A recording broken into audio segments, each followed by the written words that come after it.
하나님 아버지 감사합니다. 오늘도 하나님의 은혜로 하루를 시작합니다. 특별히 대강절의 이 12월 기간 동안에 코로나19로 말미암아 고통받는 저희 백성들에게 하나님의 위로가 임하기를 소원합니다. 또 각 가정에서 예배드리는 저희 성도들에게 성령의 기름 부으심이 임하기를 소원합니다. 예수님의 이름으로 감사하며 기도드렸습니다. 아멘.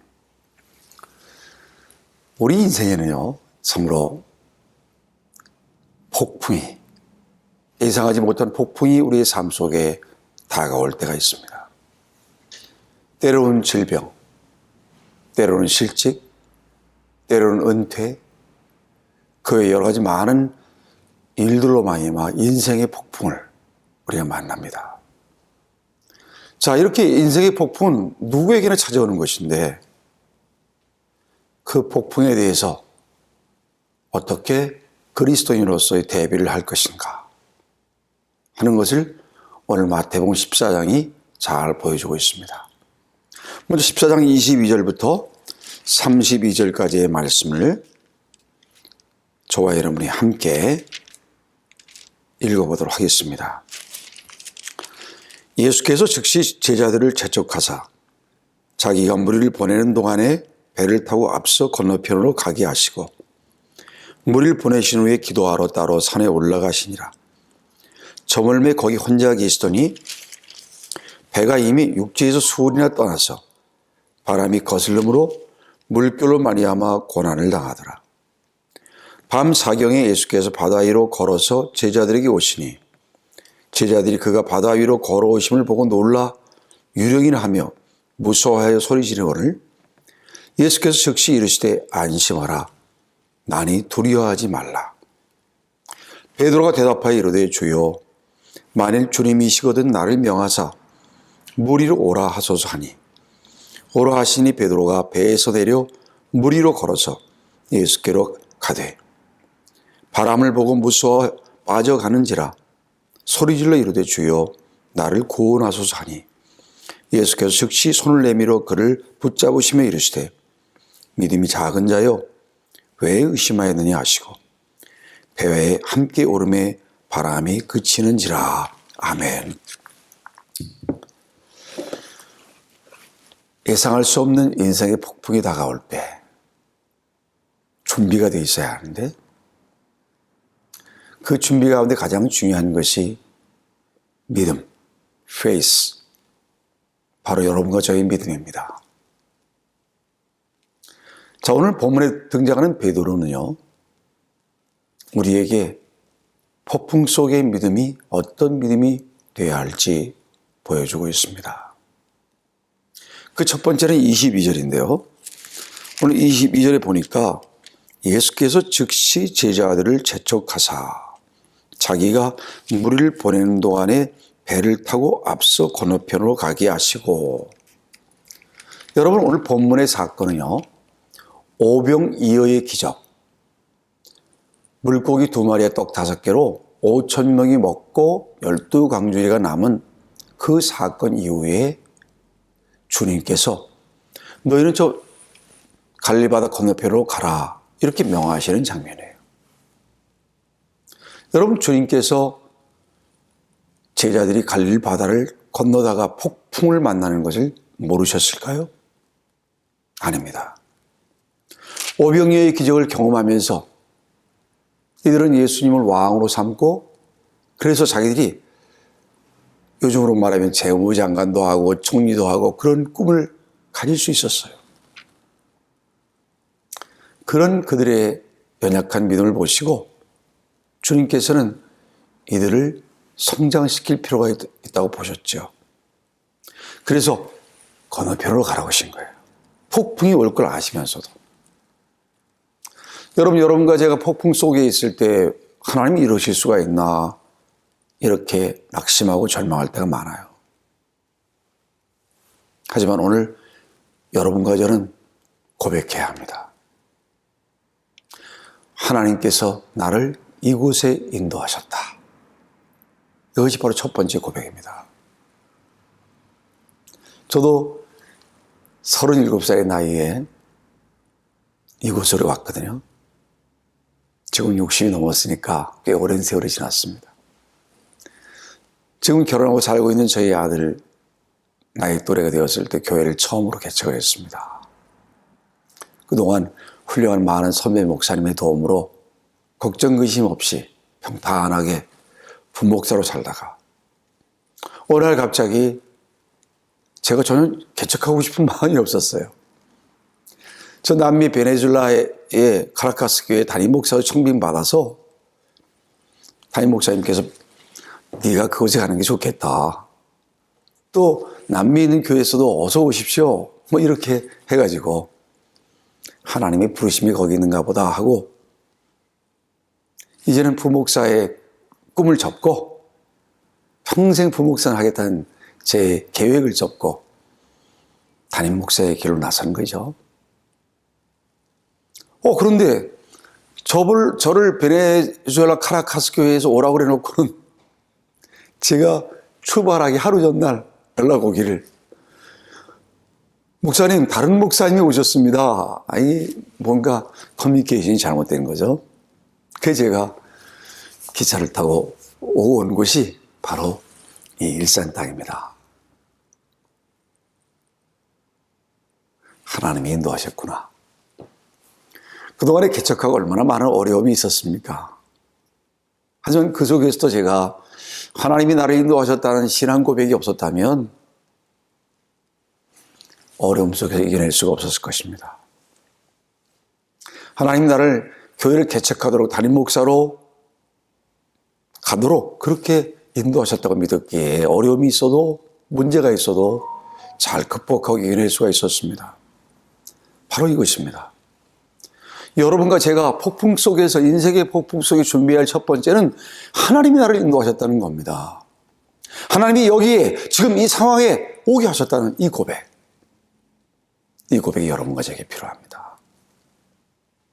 하나님이 이 제자들이 갈릴리 바다에서 폭풍을 만날 걸 아셨음에도 불구하고 저 건너편으로 건너가라 하고 그들이 배에 오르는 것을 주님 보셨어요. 이처럼 여러분과 제가 인생의 폭풍 속에 하나님이 넣으시는 두 가지 이유가 있습니다. 하나는 여러분과 제가 잘못된 길에서 돌아서게 하실 때 돌아서게 하는 폭풍이 있어요. 두 번째는 여러분과 저를 성숙시키는 폭풍이 있습니다. 제자들이 여기가 좋사오니 하면서 그저 장관이나 하고 총리나 하는 그런 정도의 믿음에서 그들이 벗어나서 주여 제가 주를 위하여 죽겠나이다. 이런 신앙의 성장을 가져오는 하나님의 사람이 될 수 있도록 주님께서 때로는 우리에게 인생 폭풍을, 성장의 폭풍을 허락하신 거죠. 여러분이 지금 만나는 인생의 폭풍이 무엇입니까? 육체의 질병이든 사랑하는 사람의 사망이든 아니 갑자기 찾아오는 경제적 어려움이든 그것이 무엇이든 생각해 봐야 합니다. 첫째는 나를 돌아서게 하는 폭풍. 잘못된 길에서 하나님이 원하시는 방향으로 돌아서게 하는, 하나님과 나 사이의 관계를 바르게 하는 그런 폭풍이 있습니다. 두 번째는 그 폭풍을 극복하면서 성장케 하는 그런 폭풍이 있습니다. 제가 지금도 기억이 나는데요. 우리 한국 영화 가운데 활이라는 영화가 있었어요. 그 활이라는 영화의 그 대사 가운데 그런 대사가 있습니다. 바람이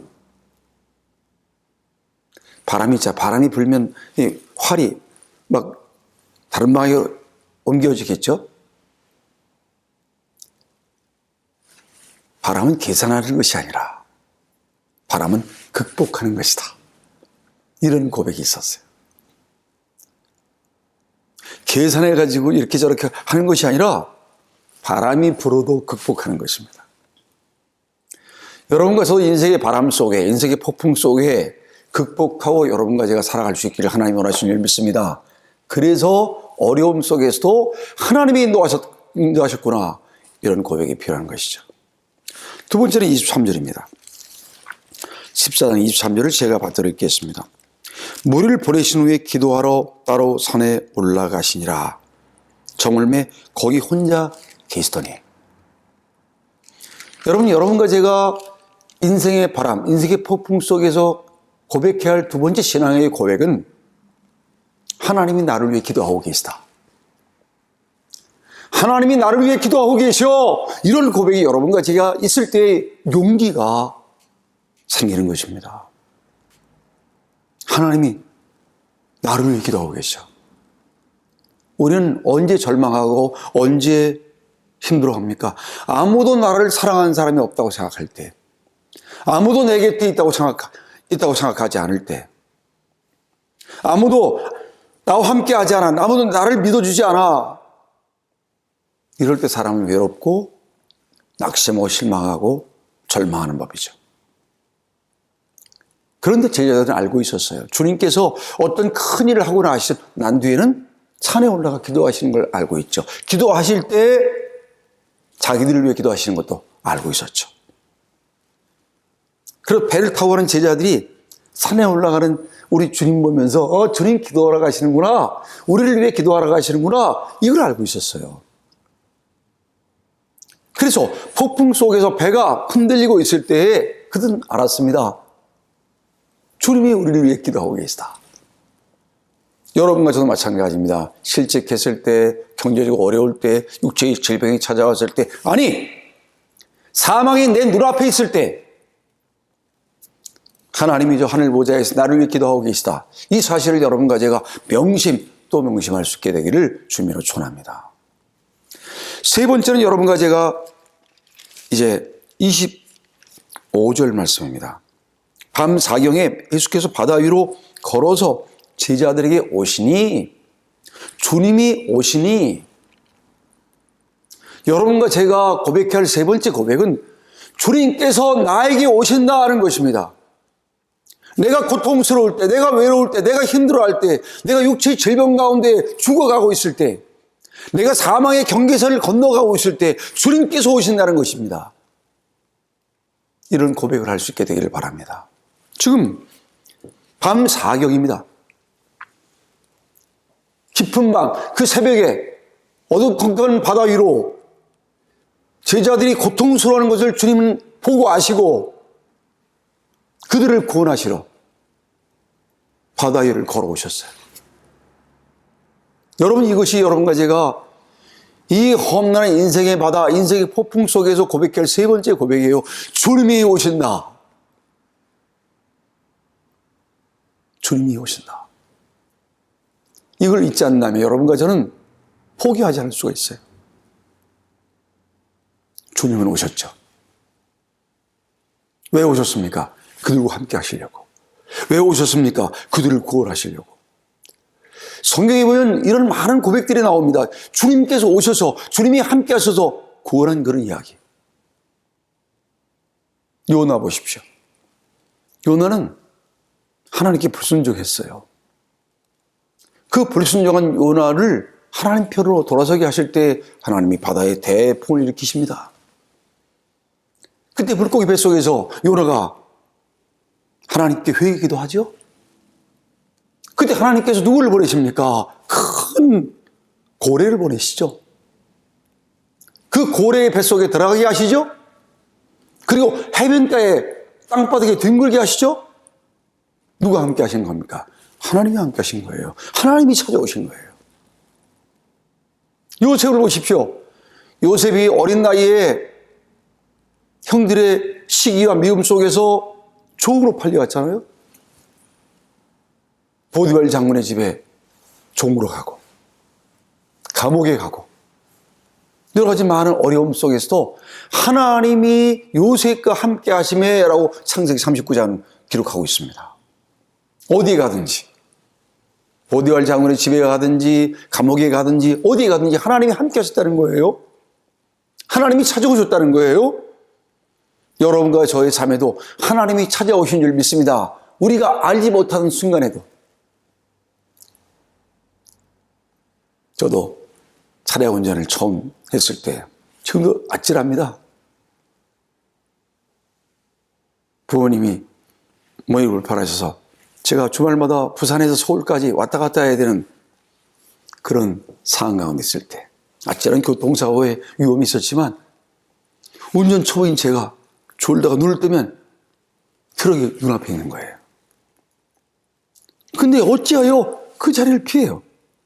제 운전 실력이 아니었어요. 하나님이 오셔서 함께 하셔서 구원해 주신 거죠. 여러분도 마찬가지입니다. 여러분 깨달지 못하지만 언젠가 하늘나라에 가서 여러분과 하나님 품에 안기게 되면 그동안 얼마나 하나님이 여러분과 저희 삶에 찾아오셨는지 깨닫게 될 거예요. 아, 그때 주님이 그때 오셨구나. 그 사람을 보내신 거구나. 그 상황에 하나님이 찾아오신 거였구나. 이렇게요. 이렇게 인생 어려움 속에 여러분과 제가 하나님이 찾아오신다고 고백할 수 있게 되기를 주님으로 축원합니다. 네 번째는요. 주님께서 찾아오시는 것뿐만 아니라 여기 보면 이렇게 말합니다. 여기 주님께서 27절에 보니까 예수께서 즉시 이르시되 안심하라. 나니 두려워 말라 하지 말라. 28절에 보니까 베드로가 대답하여 이르되 주여 만일 주님이시거든 나를 병하사 물 위로 오라 하소서 하니 29절에 오라 하시니 베드로가 배에서 내려 물 위로 걸어서 예수께로 가되. 여러분과 제가 폭풍과 바닷속에 인생의 험난한 바닷속에서 고백할 네 번째 신앙 고백은 하나님이 나를 성숙케 하신다는 고백입니다. 하나님이 나를 성숙케 하신다. 인생의 수많은 일들로 말미암아 여러분과 저의 인생을 하나님이 원하시는 모습으로 성숙시킨다는 거예요. 베드로가 얼마나 부족한 사람이 없습니까?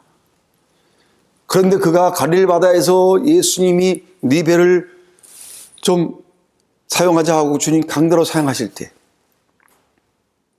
그리고 깊은 곳에 가서 그분을 내라고 말씀하실 때, 그게 오늘 저에게 이 무리를 걷게 하소서 오라 그러소서 말씀하실 때 오라 할 때 무리를 걸었던 베드로, 이걸 통해서 베드로의 믿음이 점점점 성장했어요. 여러분과 저도 인생의 바다, 인생의 폭풍 속에서 그 폭풍은 여러분과 저의 신앙을 자꾸 성숙시킬 거예요. 어떤 이웃의 죽음이든 아니면 인생의 수많은 사건, 사고든 갑자기 다가오는 인생의 폭풍이든 좋은 일이든 나쁜 일이든 그 모든 것들을 통해서 여러분과 제가 성숙할 줄로 믿습니다. 마지막으로 오늘 여러분과 제가 32절, 33절인데요. 32절을 읽어보겠습니다. 배에 함께 오름에 바람이 그치는지라. 아멘. 거기까지 읽겠습니다. 다섯 번째로 여러분과 저희 신앙의 고백은 하나님이 나를 지켜보고 계시다는 사실. 하나님 나를 보고 계시지. 하나님이 듣고 계시지. 하나님이 알고 계시지. 이런 하나님이 지켜보신다는 신앙 고백이 여러분과 저에게 이 인생의 폭풍 속에서 필요한 것입니다.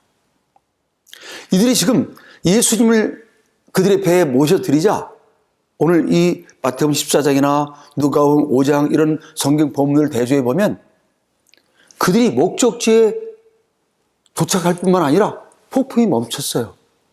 폭풍이 멈추고 그들이 바로 목적지에 도착합니다. 그래서 그들이 신앙 고백합니다. 이분은 정말 하나님의 아들이로소이다. 전에 그들이 예수님을 향해서 의심을 가졌었죠. 그런 그들이 오늘 이분은 하나님이십니다 라고 하나님을 찬양하는 고백을 하는 거예요. 여러분도 여러분과 저도요, 하나님은 나를 지켜보시고 돌보시고 계시다 하고 하나님을 찬양하는 그런 고백의 사람이 될 수 있게 되기를 주님으로 축원합니다. 기도하겠습니다. 하나님 감사합니다. 하나님을 찬양하는 신앙 고백의 사람이 되게 하옵소서. 예수님의 이름으로 감사하며 기도드렸습니다. 아멘.